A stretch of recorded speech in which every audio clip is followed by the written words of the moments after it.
India अगर इस level पे पहुंचता है, जब भी पहुंचता है 5 सालों में, 10 सालों में, 15 सालों में या 20 सालों में, तो आई थिंक सो कि वो इस चीज को बहुत ज्यादा अवॉइड करेगा। अमेरिका ने तो नहीं अवॉइड किया।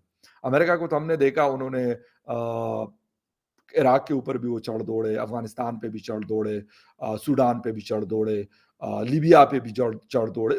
लेकिन आई डोंट थिंक सो कि इंडिया इस तरीके से करेगा, क्योंकि इंडिया का जो माइंडसेट नजर आता है वो कुछ और तरीके से, वो कारोबार के जरिए दुनिया के ऊपर अपना दाग बिठाना चाहते हैं। सुनने में ये खबरें आ रही है कि चाइना पीछे हो सकता है और इंडिया उस पोजीशन को संभाल सकता है। हमारी मेंटालिटी में क्या है कि भाई हमारी आर्मी बहुत आगे है। क्यों? हमारी आर्मी जो है ना, वो जो पाँव उठाती है ना वहाँ पे बॉगा बॉर्डर पे, वो इंडिया के आर्मी से ऊंचा उठता है।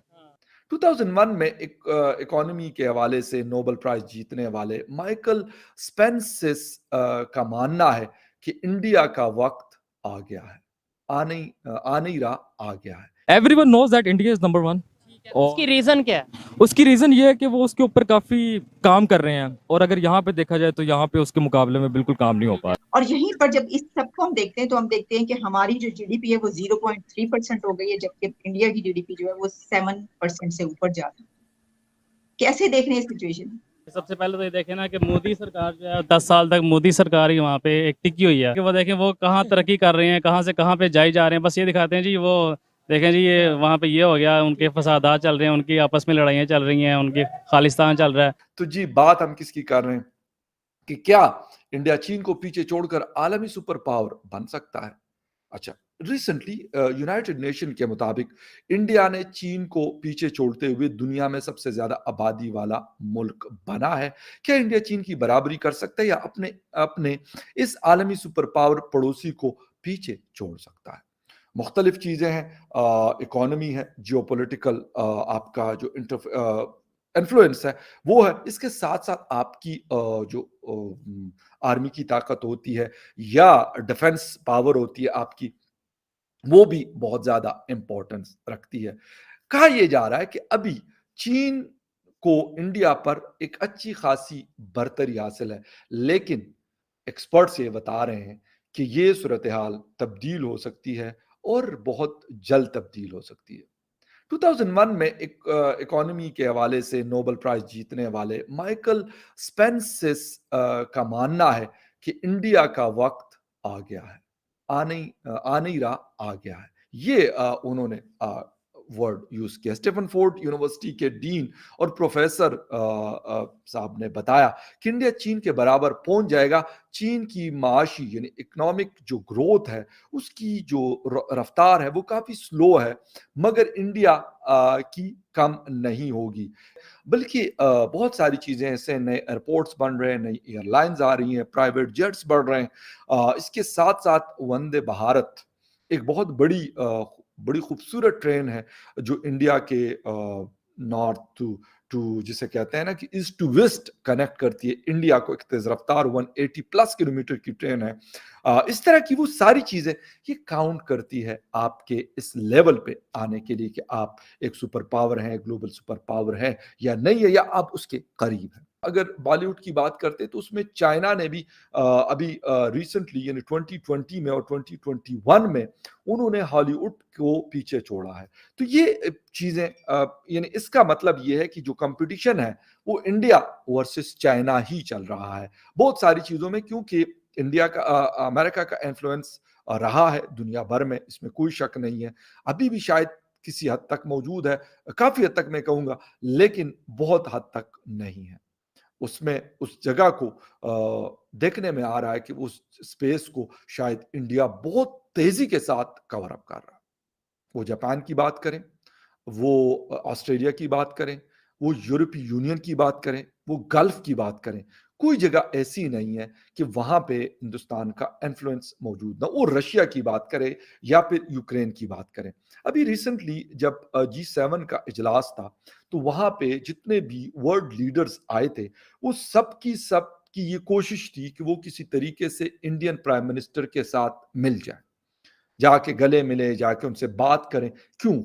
इसका मतलब ये है कि जो पावर है वो शिफ्ट हो रही है और शायद ऐसा लग रहा है कि काफी तेजी के साथ ये तब्दीलियां रूनुमा होती हुई नजर आ रही है और जो वर्ल्ड लीडर्स हैं यानी G7 का जो फोरम है उनको ये बात बड़ी क्लियर हो चुकी है कि भाई अब इंडिया एक और लेवल पे गेम खेलता है।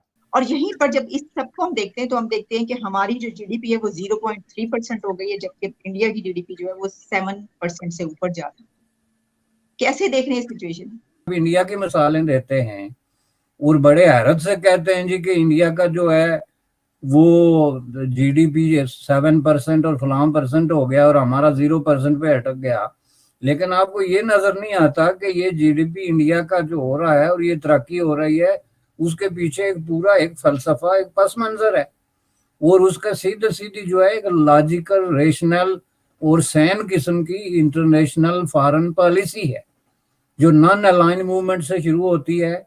जिस वक्त दुनिया का कोई मुल्क सोच भी नहीं सकता था कि वो या रशिया के साथ ना हो या अमेरिका के साथ ना हो, यानी ये सोच ही महज एक तरह की खुदकशी समझी जाती थी जब पंडित जवाहरलाल नेहरू ने ये इनिशिएटिव लिया कि no no we are not going to be stooges of any international power. तो नॉन अलाइन मूवमेंट की आगे कंटिन्यूटी हुई, आगे चलते चलते आज तक जो है आप देख लें अमेरिका से भी उनका ताल्लुक जो है इस वक्त नंबर 1 पार्टनर के तौर पे है। रूस के से वो तेल लेके तो वापस अमेरिका और यूरोप को बेच रहे हैं। चीन के साथ उनका जो है वो सख्त किस्म की डिफरेंस ऑफ ओपिनियन और क्लैशेस और इवन टेंशन के बावजूद जो है बिलियंस ऑफ डॉलर की उनकी तजारत हो रही है। दुनिया के हर काबिल जिक्र फोरम, वो रीजनल है या इंटरनेशनल है, इंडो पैसिफिक में है या यूरोप में है, उसके जो है वो मेंबर हैं। तो इसके बावजूद क्या उनके किसी लीडर के मुंह से आपने सुना कि हमने ये जो कोल्ड वार है इसमें किसके साथ खड़ा होना है? तो अब बात यह है कि पाकिस्तान की जो कमजोर तरीन लीडरशिप हमेशा रही है और है अवाम दुश्मन, जो हमेशा अवाम के कॉन्फ्लिक्ट पे थ्राइव करती है और कॉन्फ्लिक्ट की सिचुएशन पे खड़ी होती है, उसने ये तय कर लिया है कि हमने किसी एक का स्टूज बनना ही बनना है। एक समय ऐसा था जब भारत चाइना से आगे हुआ करता था, फिर वो चाहे ओवरऑल इकोनॉमी साइज हो, जीडीपी हो या पर कैपिटा इनकम हो, हम चाइना से आगे हुआ करते थे। लेकिन उसके बाद चाइना में स्टार्ट हुआ इंडस्ट्रियलाइजेशन, या फिर हम उसे ब्रूटल इंडस्ट्रियलाइजेशन भी कह सकते हैं, क्योंकि चाइना ने इतनी तेज़ी से इंडस्ट्रियलाइज किया कि उनके मिलियंस ऑफ सिविलियंस को अपनी जान गंवानी पड़ी, जबकि भारत में हम ऐसा नहीं कर सकते थे। और उसका रीज़न ये था कि चाइना में डिक्टेटरशिप थी, जबकि भारत में ऐसा नहीं था। भारत में डेमोक्रेसी रही है और डेमोक्रेसी में किसी भी प्रोजेक्ट को करना आसान नहीं होता। अगर एक किसी एरिया से रोड निकलती है तो वहाँ के जो निवासी होते हैं, जिनकी ज़मीन जा रही होती है, वो कोर्ट में लिटिगेशन डाल देते हैं और वो मामला जब तक निपट नहीं जाता तब तक उस रोड का काम आगे नहीं बढ़ सकता है। जबकि चाइना में ऐसा नहीं था।